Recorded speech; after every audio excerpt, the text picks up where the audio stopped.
നമസ്കാരം, ഈസി കൊമേഴ്സിലേക്ക് സ്വാഗതം. ഇതെടുക്കാനായിട്ട് പോകുന്നത് കോർപ്പറേഷൻ ആണ്. അപ്പം നമ്മൾ ഇൻഡസ്ട്രിയൽ പ്രോസസ്സിംഗ് സൊസൈറ്റീസ് ആണ് പഠിച്ചുകൊണ്ടിരുന്നത്. അപ്പം അതിനകത്ത് ആദ്യത്തെ ടെക്സ്റ്റ് നമ്മൾ പഠിച്ചിരുന്നു. ഇന്ന് പഠിക്കാനായിട്ട് പോകുന്നത് അതിൽ വരുന്ന മറ്റൊരു സ്ഥാപനമാണ് ക്യാപെക്സ്. ഇൻഡസ്ട്രിയൽ പ്രോസസ്സിംഗ് സൊസൈറ്റീസിൽ വരുന്ന രണ്ടാമത്തെ സ്ഥാപനമാണ് ക്യാപെക്സ് എന്ന് പറയുന്നത്. അപ്പം എന്താണ് ക്യാപെക്സ് എന്നുള്ളത് നമുക്ക് നോക്കാം. ആദ്യം തന്നെ ക്യാപെക്സിന്റെ പൂർണ്ണനാമം ഫുൾ ഫോം പഠിച്ചിരിക്കുക, അത് ഇമ്പോർട്ടന്റ് ആണ്. ക്യാപെക്സ് എന്ന് പറഞ്ഞാൽ ഇത്രയേ ഉള്ളൂ: Kerala state cashew workers apex industrial cooperative societies limited. ഇപ്പൊ നമുക്ക് ക്യാപെക്സുമായിട്ട് കണക്ട് ചെയ്ത് പഠിക്കാനായിട്ട് സാധിക്കില്ല. അതുകൊണ്ട് ഒരു ക്ലൂ നമുക്കിത് ഈ ക്യാപെക്സിനെ അതിനെ കൺവേർട്ട് ചെയ്യാനായിട്ട് പറ്റില്ല. അതുകൊണ്ട് ഇത് കാണാതെ തന്നെ പഠിച്ചു വെക്കാം. എന്താണ് Kerala state cashew workers apex industrial cooperative society limited. ഇതാണ് ക്യാപെക്സിന്റെ ഫുൾ ഫോം എന്ന് പറയുന്നത്. ഇനി ക്യാപെക്സ് നിലവിൽ വന്നത് എന്താണെന്ന് ചോദിച്ചാൽ 9/8/1984 ക്യാപെക്സ് നിലവിൽ വരുന്നത്. ഇതിന്റെ ഹെഡ് ക്വാർട്ടേഴ്സ് കൊല്ലമാണ്. മിക്കവാറുള്ള എല്ലാ സ്ഥാപനങ്ങളുടെയും ഹെഡ് ക്വാർട്ടേഴ്സ് തിരുവനന്തപുരമാണ്. അതുകൊണ്ട് തെറ്റിപ്പോവാൻ ചാൻസ് ഉണ്ട്. ക്യാപെക്സിന്റെ ഹെഡ് ക്വാർട്ടേഴ്സ് എന്ന് പറഞ്ഞാൽ എവിടെയാണ്? കൊല്ലമാണ്. പിന്നെ മനസ്സിലാക്കേണ്ടത്, ഈ ക്യാപെക്സ് എന്ന് പറഞ്ഞാൽ അപ്പെക്സ് സ്ഥാപനമാണ്. അതുകൊണ്ട് തന്നെ ഇതിന്റെ പ്രൈമറി ലെവലിലെ ഏത് സ്ഥാപനമാണെന്ന് ചോദിച്ചാൽ primary cashew workers industrial cooperative societies limited. നമ്മുടെ സ്റ്റേറ്റിലെ കേരളത്തിലെ എല്ലാ primary cashew workers industrial cooperative സൊസൈറ്റീസുകളുടെയും അപ്പെക്സ് സ്ഥാപനമായിട്ട് പ്രവർത്തിക്കുന്നതാണ് ആര്? ക്യാപെക്സ് എന്ന് പറയുന്നത്. അപ്പൊ നമ്മൾ പറഞ്ഞു പ്രൈമറി ലെവലിൽ ഒരു സ്ഥാപനമുണ്ട്, ഇത് അപ്പെക്സ് ലെവലും ആയതുകൊണ്ട് തന്നെ ഇതിന്റെ സ്ട്രക്ചർ എന്താണെന്ന് ചോദിച്ചാൽ 2 ടയർ സ്ട്രക്ചർ ആണ്. 2 തട്ടായിട്ടാണ് ഇതിന്റെ സ്ട്രക്ചർ. പ്രൈമറി ലെവലും ഉണ്ട്, അപ്പെക്സ് ലെവലിൽ ക്യാപെക്സും ആണ്. ഇനി ക്യാപെക്സ് വർക്ക് ചെയ്യുന്നത് ഏത് ഡിപ്പാർട്ട്മെന്റിന്റെ കീഴിലാണെന്ന് ചോദിച്ചാൽ ഇൻഡസ്ട്രീസ് ഡിപ്പാർട്ട്മെന്റിന്റെ കീഴിലാണ് ക്യാപെക്സ് വർക്ക് ചെയ്യുന്നത്. അത് വളരെ ഇമ്പോർട്ടന്റ് ആണ്. ക്യാപെക്സ് എന്തിന്റെ കീഴിലാണ്? ഇൻഡസ്ട്രീസ് ഡിപ്പാർട്ട്മെന്റിന്റെ കീഴിലാണ് വർക്ക് ചെയ്യുന്നത്. അപ്പൊ ഇത്രയും ഒന്നുകൂടെ ഒന്ന് പറയാം. ആദ്യം തന്നെ ക്യാപെക്സ് എന്ന് പറഞ്ഞാൽ എന്താണ്? Kerala state cashew workers apex industrial cooperative society limited. ഇത് നിലവിൽ വന്നത് 9/8/1984. അതോടൊപ്പം തന്നെ ഇതിന്റെ ഹെഡ് ക്വാർട്ടേഴ്സ് എവിടെയാണ്? കൊല്ലമാണ്. പിന്നെ ഇത് അപ്പെക്സ് സ്ഥാപനം ആയതുകൊണ്ട് ഇതിന്റെ പ്രൈമറി ലെവലിലെ സ്ഥാപനം എന്താണ്? Primary cashew workers industrial cooperative societies ആണ്. 2 ടയർ സ്ട്രക്ചർ ആണ്.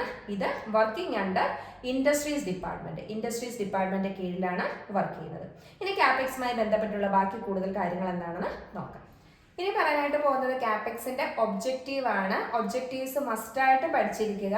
ഒബ്ജക്റ്റീവ്സ് ഇത്രയേ ഉള്ളൂ. ഞാനിവിടെ 3 പറയുന്നുണ്ട്. അതായത് പ്രധാനമായിട്ട് അവർ ചെയ്യുന്ന ഒബ്ജക്റ്റീവ്സ് ഇതാണ്: organise cashew industries in the state on commercial base. നമ്മുടെ സ്റ്റേറ്റിലെ കേരളത്തിലെ കാഷ്യൂ ഇൻഡസ്ട്രീസുകളെ എങ്ങനെ കൊമേഴ്ഷ്യൽ ബേസിസിൽ വാണിജ്യ അടിസ്ഥാനത്തിൽ ഓർഗനൈസ് ചെയ്യുക എന്നതാണ് ഇവരുടെ പ്രധാന ലക്ഷ്യം. കൂടാതെ ഇവർ ക്യാപെക്സ് ചെയ്യുന്ന മറ്റൊരു ഒബ്ജക്റ്റീവ്സ് എന്ന് പറഞ്ഞാൽ റോ കാഷ്യൂ നട്ട്സ് ഉണ്ടല്ലോ, അത് പ്രൊക്യൂർ ചെയ്യുക. എവിടെ നിന്നുണ്ടോ അവിടെ നിന്നെല്ലാം കളക്ട് ചെയ്ത് അതെല്ലാവരും എന്ത് ചെയ്യുക? ഡിസ്ട്രിബ്യൂട്ട് ചെയ്യുക. അപ്പൊ നമുക്ക് ഈ ഒരു ഒബ്ജക്റ്റീവ്സ് ഇതൊരു അപ്പെക്സ് സ്ഥാപനമല്ലേ, അപ്പൊ ഇതുവർ ചെയ്യുമോ എന്നുള്ള ഡൗട്ട് വരാൻ ചാൻസ് ഉണ്ട്. അപ്പൊ നമ്മൾ നന്നായിട്ട് മനസ്സിലാക്കി വെക്കുക. ക്യാപെക്സ് ചെയ്യുന്ന മറ്റൊരു പ്രവൃത്തി എന്ന് പറഞ്ഞാൽ എന്താണ്? അവർ റോ കാഷ്യൂ നട്ടുകളെ പ്രൊക്യൂർ ചെയ്ത് അത് ഡിസ്ട്രിബ്യൂട്ട് ചെയ്യുന്നുണ്ട്. കൂടാതെ ഈ റോ കാഷ്യൂട്ട്സ് എന്ത് ചെയ്യും? ഈ പ്രൈമറി ലെവൽ സ്ഥാപനങ്ങൾ എന്ത് ചെയ്യാറുണ്ട്? അത് പ്രോസസ്സ് ചെയ്യാറുണ്ട്. ഈ പ്രോസസ്സ് ചെയ്യുന്ന ഈ ഒരു പ്രോസസ്ഡ് പ്രോഡക്റ്റിനെ മാർക്കറ്റ് ചെയ്യുന്നതും ആരാണ്? ക്യാപെക്സ് ആണ്. അപ്പൊ ഈ 3 കാര്യങ്ങൾ ക്യാപെക്സിന്റെ ഒബ്ജക്റ്റീവ്സ് ആണ്. എന്താണ്? നമ്മുടെ സ്റ്റേറ്റിലുള്ള കാഷ്യൂ ഇൻഡസ്ട്രീസുകളെ എന്ത് ചെയ്യുക? കൊമേഴ്ഷ്യൽ ബേസിസിൽ ഓർഗനൈസ് ചെയ്യുക. അതോടൊപ്പം തന്നെ റോ കാഷ്യൂ നട്ട്സുകളെ പ്രൊക്യൂർ ചെയ്ത് ഡിസ്ട്രിബ്യൂട്ട് ചെയ്യുക. പ്രോസസ്ഡ് പ്രോഡക്റ്റുകളെ എന്ത് ചെയ്യുക? മാർക്കറ്റ് ചെയ്യുക. ഇത് 3 ഇവരുടെ ലക്ഷ്യമാണ്. ഇത് മസ്റ്റ് ആയിട്ട് എന്ത് ചെയ്യുക? പഠിച്ചു വെക്കുക. ഒബ്ജക്റ്റീവ്സ് വളരെ ഇമ്പോർട്ടന്റ് ആണ്. ഇനി നമുക്ക് ബാക്കി കാര്യങ്ങൾ എന്തൊക്കെയാണെന്ന് നോക്കാം. ഇനി അടുത്തായിട്ട് പറയുന്നത് ക്യാപെക്സ് എന്ന് പറഞ്ഞാൽ ഇൻഡസ്ട്രിയൽ പ്രോസസ്സിംഗ് സൊസൈറ്റീസിന്റെ കാറ്റഗറിയിൽ വരുന്നത്. നമ്മൾ പറഞ്ഞു ഇൻഡസ്ട്രിയൽ പ്രോസസ്സിംഗ് സൊസൈറ്റീസ് എന്ന് പറയുമ്പോൾ 3 എണ്ണമാണ് വരുന്നത്. ഏതൊക്കെയാണ്? ടെക്സ്ഫെഡ്, ക്യാപെക്സ്, സെറിഫെഡ്. അപ്പൊ അതിൽ ഉൾപ്പെടുന്ന, അതായത് ക്യാപെക്സ് ഏത് ഇനത്തിൽ പെടുന്ന സൊസൈറ്റി ആണെന്ന് ചോദിച്ചാൽ ഇൻഡസ്ട്രിയൽ പ്രോസസ്സിംഗ് സൊസൈറ്റിയിൽ ഉൾപ്പെടുന്നതാണ്. അതുപോലെ തന്നെ ക്യാപെക്സിന്റെ മാനേജിംഗ് കമ്മിറ്റിയിൽ 9 മെമ്പേഴ്സ് ആണ് ഉള്ളത്. അത് ഇമ്പോർട്ടന്റ് ആണ്, പഠിച്ചു വെക്കുക. ക്യാപെക്സിന്റെ മാനേജിംഗ് കമ്മിറ്റിയിൽ എത്ര പേരാണ്? Managing committee consist of 9 members. ഇനി ക്യാപെക്സിന്റെ ചീഫ് എക്സിക്യൂട്ടീവിനെ അറിയപ്പെടുന്നത് എങ്ങനെയാണ്? MD അഥവാ മാനേജിംഗ് ഡയറക്ടർ എന്നാണ്. അപ്പൊ എന്തൊക്കെയാ പറഞ്ഞത്? കാപ്പെക്സ് എന്നത് ഇൻഡസ്ട്രിയൽ പ്രോസസിംഗ് സൊസൈറ്റി ആണ്. കാപ്പെക്സിന്റെ മാനേജിംഗ് കമ്മിറ്റിയിൽ 9 മെമ്പേഴ്സ് ആണുള്ളത്. അതോടൊപ്പം തന്നെ കാപ്പെക്സിന്റെ ചീഫ് എക്സിക്യൂട്ടീവിനെ അറിയപ്പെടുന്നത് MD എന്നാണ്. അപ്പം നമ്മൾ ഈ 9 മെമ്പേഴ്സ് എന്നുള്ളത് വേണമെങ്കിൽ ഈ കാപ്പെക്സ് വന്നത് ഡേറ്റ് 9/8/1984 എന്നാണല്ലോ. അപ്പൊ ആ 9ഉം മാനേജിംഗ് കമ്മിറ്റിയും 9 ആണെന്നുള്ളത് കണക്ട് ചെയ്ത് പഠിച്ചാൽ നമുക്ക് കുറെ കൂടി എളുപ്പമായിരിക്കും.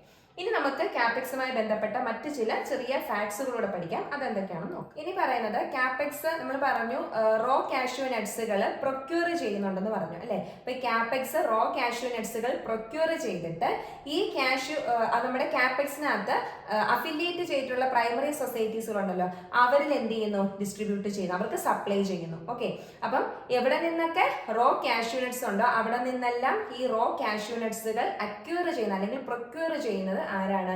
കാപ്പെക്സ് ആണ്. എന്നിട്ട് ഇത് അഫിലിയേറ്റഡ് സൊസൈറ്റീസ്, അഫിലിയേറ്റഡ് എന്ന് പറഞ്ഞാൽ ഏതാണ്? Primary societies. ഈ പ്രൈമറി സൊസൈറ്റീസിന് എന്ത് ചെയ്യുന്നു? അത് ഡിസ്ട്രിബ്യൂട്ട് ചെയ്യുന്നു അല്ലെങ്കിൽ സപ്ലൈ ചെയ്യുന്നു. അത് ഇവർ ചെയ്യുന്ന ഒരു വർക്കിംഗ് ആണ്. ഇനി പറയുന്നത് ഇവര് നമ്മളുടെ ഏറ്റവും കൂടുതൽ കാഷ്യൂ നട്ടുകൾ എക്സ്പോർട്ട് ചെയ്യുന്നത്, നമുക്കറിയാം കാഷ്യൂ നട്ട്സ് ഒക്കെ എന്ത് ചെയ്യാറുണ്ട്? എക്സ്പോർട്ട് ചെയ്യാറുണ്ട് അല്ലെ. അപ്പൊ ഏറ്റവും കൂടുതൽ കാഷ്യൂ നട്ട്സുകൾ എക്സ്പോർട്ട് ചെയ്യുന്നത് കാപ്പെക്സ് ആണ്. അതായത് ഏകദേശം 80% എക്സ്പോർട്ടും നടത്തുന്നത് ആര് തന്നെയാണ്? കാപ്പെക്സ് തന്നെയാണ്. അതുപോലെ തന്നെ ഇവർ ചെയ്യുന്ന മറ്റൊരു പ്രത്യേകത എന്ന് പറഞ്ഞാൽ ഈ കാഷ്യൂ വർക്കേഴ്സിന് മാക്സിമം വർക്കിംഗ് ഡേയ്സുകൾ പ്രൊവൈഡ് ചെയ്യുക എന്നത് ഇവരുടെ ഒരു ലക്ഷ്യമാണ്. അതായത് ഗവൺമെന്റ് അസിസ്റ്റൻസ് പ്രോഗ്രാം പോലെ അല്ലെ അതിന്റെ ഒരു അടിസ്ഥാനത്തിൽ കാഷ്യൂ വർക്കേഴ്സിന് മാക്സിമം വർക്കിംഗ് ഡേയ്സുകൾ പ്രൊവൈഡ് ചെയ്യുക എന്നതാണ് ഇവരുടെ മറ്റൊരു ലക്ഷ്യം. ഇതെല്ലാം എന്താണ് നമ്മൾ മനസ്സിലാക്കി വെക്കേണ്ട കാര്യങ്ങളാണ്. ഓക്കെ, അപ്പൊ എന്തൊക്കെയാ പറഞ്ഞത്? ഇവര് റോ കാഷ്യൂ നട്ട്സുകൾ അക്യൂർ ചെയ്യുന്നു അല്ലെങ്കിൽ പ്രൊക്യൂർ ചെയ്യുന്നു, എന്നിട്ട് ഇത് അഫിലിയേറ്റഡ് സൊസൈറ്റീസുകൾ സപ്ലൈ ചെയ്യുന്നു. അതോടൊപ്പം തന്നെ ഇവരാണ് നമ്മുടെ പ്രോസസ്ഡ് കാഷ്യൂ നട്ട്സുകൾ എല്ലാം തന്നെ എക്സ്പോർട്ട് ചെയ്യുന്നത്. ഭൂരിഭാഗം അതായത് 80% എക്സ്പോർട്ട് ചെയ്യുന്നതും ആര് തന്നെയാണ്? കാപ്പെക്സ് തന്നെയാണ്. പിന്നെ പറഞ്ഞത് കാഷ്യൂ വർക്കേഴ്സിന് മാക്സിമം വർക്കിംഗ് ഡേയ്സുകൾ പ്രൊവൈഡ് ചെയ്യുക എന്നതാണ് ഇവരുടെ മറ്റൊരു ലക്ഷ്യം.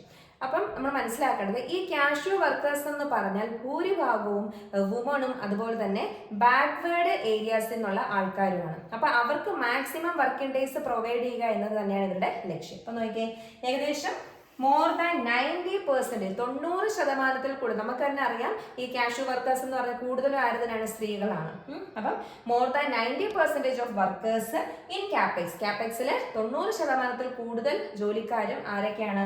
വുമണും അതുപോലെ തന്നെ ബാക്ക്വേർഡ് ക്ലാസ്സസിൽ അല്ലെ പിന്നോക്ക വിഭാഗത്തിൽ പെടുന്ന ആൾക്കാരുമാണ്. അപ്പൊ അതുകൊണ്ട് തന്നെ അവർക്ക് എല്ലാ ദിവസവും വർക്കിംഗ് ഡേയ്സ് ആക്കുക അല്ലെങ്കിൽ അവർക്ക് മാക്സിമം വർക്കിംഗ് ഡേയ്സുകൾ പ്രൊവൈഡ് ചെയ്യുക എന്നത് പറയുന്നത് ഇവരുടെ ഒരു ലക്ഷ്യമാണ്.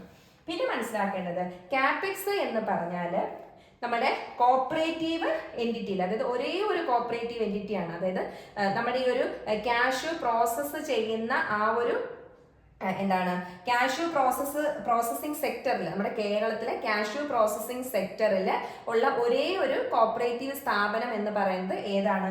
നമ്മുടെ കാപ്പെക്സ് ആണ്. മറ്റൊരു കോപ്പറേറ്റീവ് സ്ഥാപനങ്ങളും ഇതുപോലെ കാഷ്യൂ പ്രോസസ്സിംഗ് മേഖലയിൽ ഇല്ല. അപ്പൊ കാപ്പെക്സ് മാത്രമാണ്. അപ്പൊ നമ്മുടെ എക്സാമിന് ഏതാണ്? Only one cooperative entity engaged in the processing of cashew products അല്ലെങ്കിൽ കാഷ്യൂ പ്രോസസ്സിംഗ് സെക്ടർ എന്ന് ചോദിച്ചാൽ നമ്മുടെ കേരളത്തിലാണ്.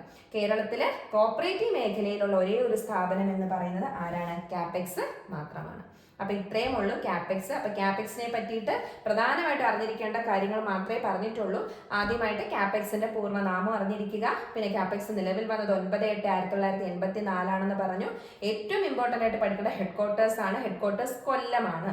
പിന്നെ ഇത് 2 ടയർ സ്ട്രക്ചർ ആണ്. അതായത് ഇത് അപ്പെക്സ് സ്ഥാപനമാണ്. കാപ്പെക്സ് എന്ന് പറയുന്നത് പ്രൈമറി ലെവലിൽ മറ്റ് സ്ഥാപനങ്ങളുണ്ടെന്ന് മനസ്സിലാക്കുക.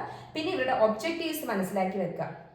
പിന്നെ നമ്മൾ മാനേജിംഗ് കമ്മിറ്റിയിൽ 9 മെമ്പേഴ്സ് ഉണ്ടെന്ന് പറഞ്ഞു. ചീഫ് എക്സിക്യൂട്ടീവിനെ മാനേജിംഗ് ഡയറക്ടർ എന്നാണ് അറിയപ്പെടുന്നതെന്ന് പറഞ്ഞു.